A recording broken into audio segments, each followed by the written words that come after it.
Day 2 ng pag-convert natin sa area na ito na dating coconut at Falcata farm into coconut and cacao farm. Ayan.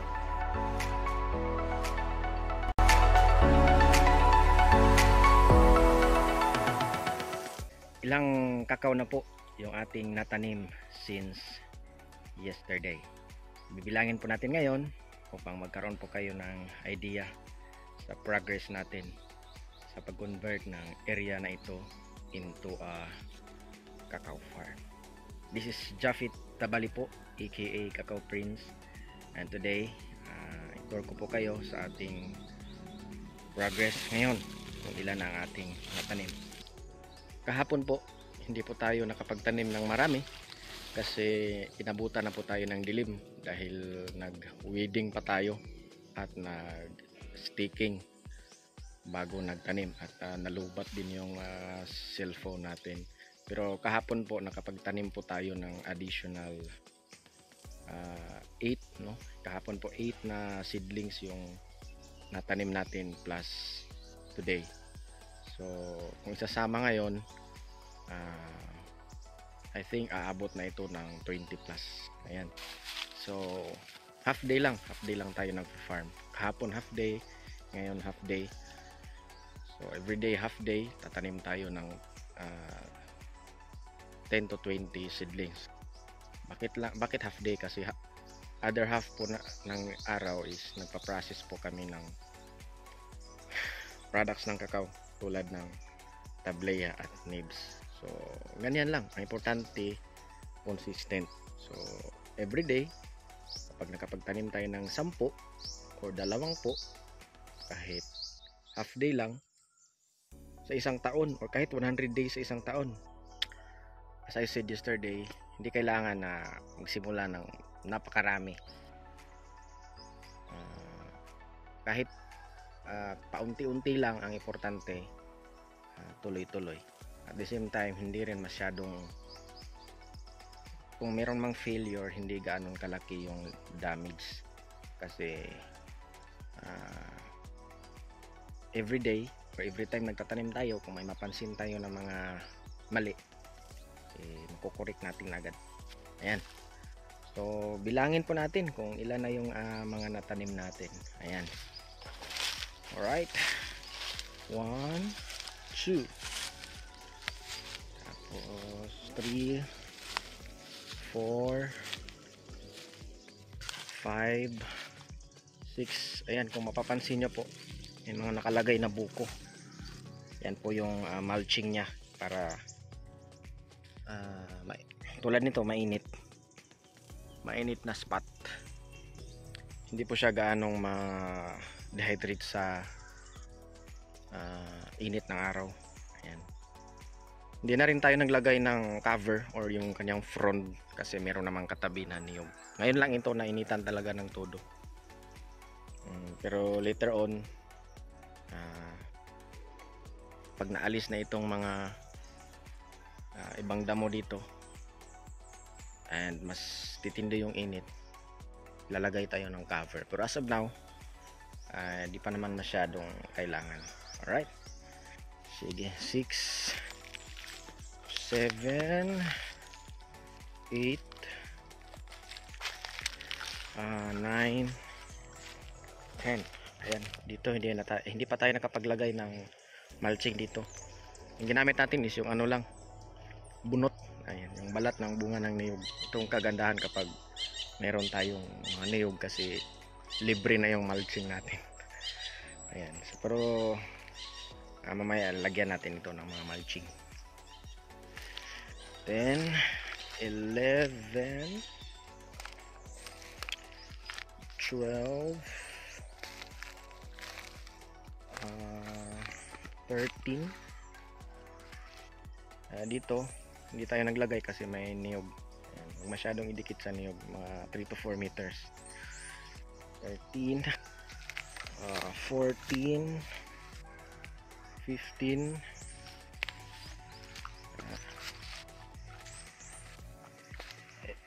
ito hindi pa natin na tanim kasi nagpahinga pa ako. 16, 17, 18, 19, 20, 21. Ayan, hanggang dito lang kasi ito iba na ang may-ari. 21. Ito naman, yan yung tatamnan natin bukas. Yan, yan na area. 21. So, nakapagtanim tayo ng 21 today. Actually, 19 pa lang kasi yung dalawa hindi pa na tapos. Sige, tapusin natin ito para ma-sure natin na 21 na talaga.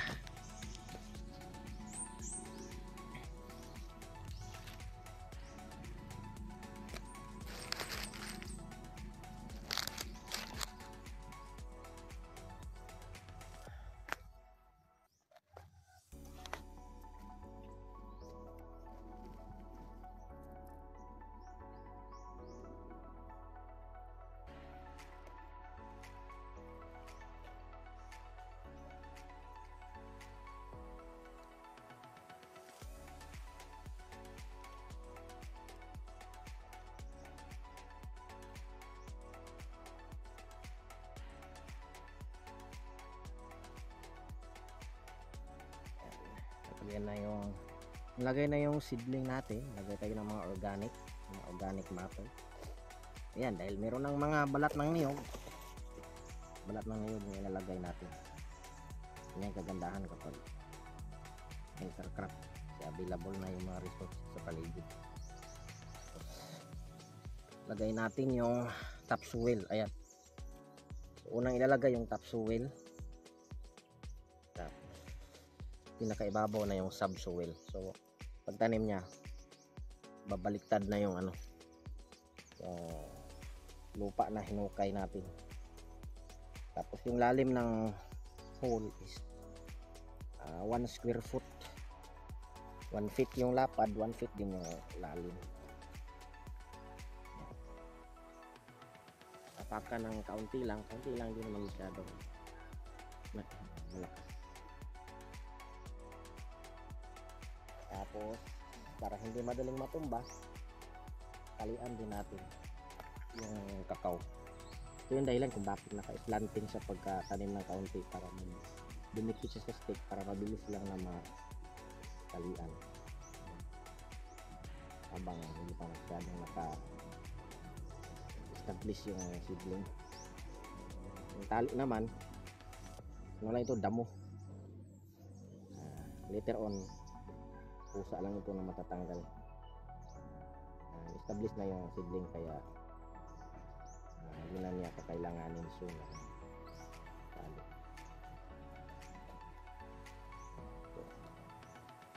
Dito lumalabas yung creativity natin bilang farmer. So, ito lagay tayo ng mulching na bunot or balat ng bunga ng niyog para di madali ma-dehydrate yung puno.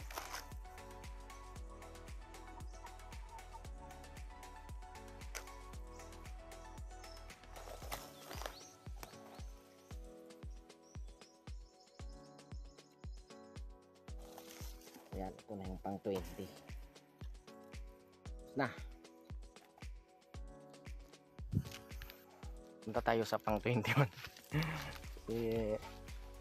Mahirap na nag-claim tayo na 21 yung natanim natin, tapos hindi pala 21. Kaya pusin talaga natin ito. Isa na lang.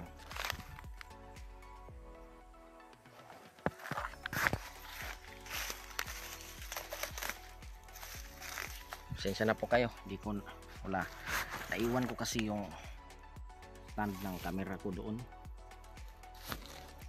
kaya DIY lang muna tayo. Yan, tanggalin natin yung seed bag. Yung style po namin dito sa pagtatanggal ng seed bag is inuuna namin alisin yung sa ilalim, ayan, sa ilalim ng seed bag. Tapos ilagay tapos nakaslant ng kaunti papunta sa stick, and then may manok po na may istorbo, malis ka dun ka, tapos punitin lang yung plastic sa side nya. Hayaan nyo po, gagawa po tayo ng mas yung tutorial na pang talaga planting para mas makita nyo. Ayan. Para hindi po mabasag yung yung soil sa feed bag. Ito naman na feed bag na ginamit, do plastic siya pero mabilis siyang ma-degrade. Ayan na nga ayan. Tapos lagay natin yung topsoil.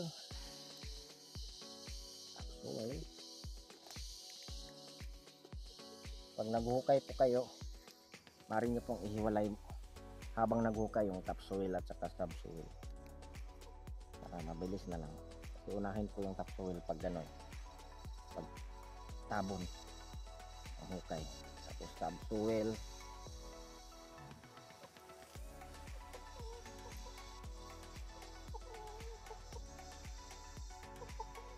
Saka ng kaunti,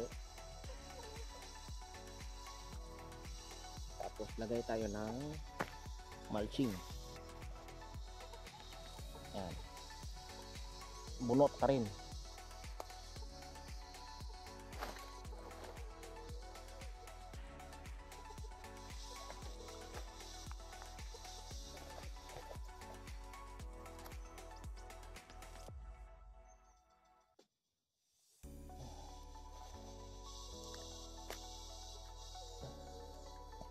Another purpose ng mulching, hindi madaling magdamo dito sa paligid ng kakao kasi merong bunot. Pag wala ito, pag walang mulching, madaling tumubo ang mga damo sa paligid, saka madaling ma-dehydrate yung kakao. Ito di ko natatalian kasi mukhang okay naman siya, hindi katulad ng kanina parang siya, parang matutumba siya. Hindi naman talaga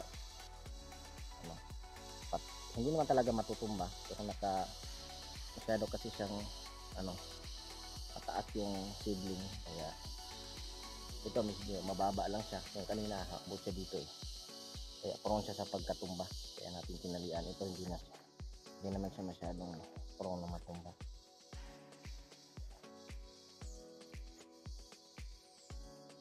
Yan, so it's official na po, 21 na po yung natanim natin na kakao. Yan. So bukas na naman, another 10 or 20 na naman bukas. So ganyan lang. Chill lang tayo kapag nag-kakao farming tayo. Hindi naman talaga ako na-stress kung isang araw 5 lang yung natanim ko. Importante tuloy-tuloy. Kasi minsan medyo madamo yung area, kaya hindi mabilis agad makatanim kasi nagwi-weeding pa tayo. Yan, ito bukas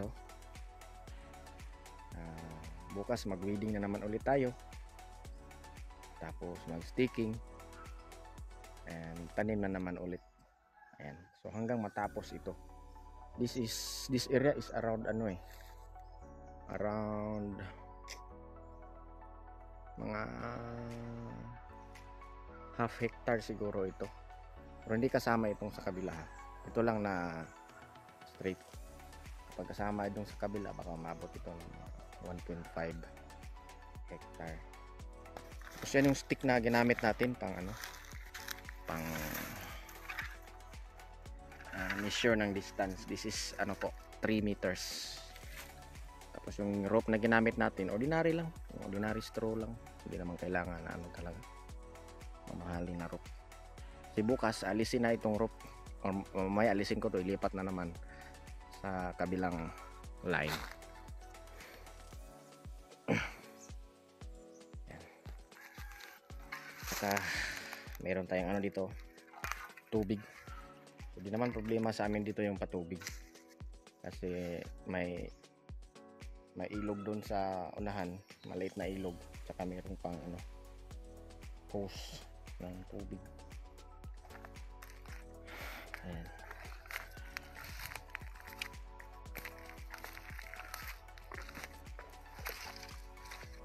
So abangan po natin ulit bukas yung part 3 ng ating pag-convert sa area na ito from coconut and falcata magiging cacao and coconut. Ayan. Ito sa kabila ano na yan dyan, mga 2 years old na mga cacao halos. Meron ding malaki o kaunti, yung mga old yan ng mga tanim, pero yan mostly mga 2 years old. Baka this year mamunga na ito sila kasi may napapansin ako ng mga unti-unti na mga bulaklak. So kung meron po kayong tanong, mag-message lang po kayo sa ating Facebook page, Cacao Prince PH. And wag po kayong mag-comment dito sa YouTube kasi di po ako masyadong nakapag-reply sa YouTube kasi medyo magulo yung YouTube. Pero kung manonood kayo ng video, okay dito sa YouTube kasi high definition yung upload natin na video. And pero kapag may tanong kayo, mas maganda sa Facebook, Cacao Prince PH, kasi nakakapag-reply ako ng mas mabilis sa Messenger. Sa YouTube naman, subscribe po kayo, Cacao Prince TV, para updated po kayo sa ating journey, sa ating pagtatanim ng cacao. And baka mayroon din akong ma-share na mga ilang tips na helpful sa inyo. At kung may mga magagaling na nanonood ngayon, kung meron po kayong tips or suggestion na hindi ko alam, I'd be honored po na matuto din sa inyo. Ayan. May bunga na pala Ayan Ayan, isa may bunga. Nabalot na nga, hinog na nga Hindi ko napansin Siguro yung father ko yung nagbalot nito. I-harvest na natin kasi baka ayan, nagsisimula na siyang mag-overripe. Kunin na natin.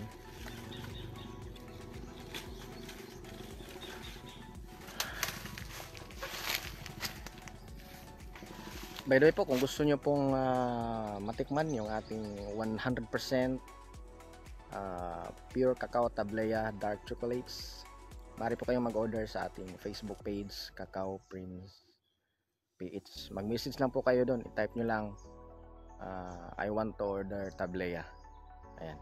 So yung tablea po natin is 100% talaga na pure cacao lang, walang preservatives, walang additives, walang mga kung ano-anong mga pinaghahalo. Cacao lang talaga, 100%. Masarap pang sikwati at champurado. Ayan. Meron din tayong nibs at meron din tayong cocoa powder. Limited lang yung stocks ng ating nibs at saka cocoa powder dahil yung main focus pa kasi natin ngayon is tablea. Pero kung may stocks naman ng cocoa powder at nibs, I'd be willing po to sell it sa mga interested. Meron din tayong 100% na cocoa powder, meron din tayong 100% na nibs, saka meron din tayong sweetened na powder at saka na nibs. Ang ginamit po natin is muscovado at coconut sugar. Ayan. So mas healthier siya compared sa mga brown at saka white sugar. Ayan. So maraming salamat po and see you po ulit bukas sa ating part 3 and God bless po sa lahat ating mga fellow cacao agripreneurs.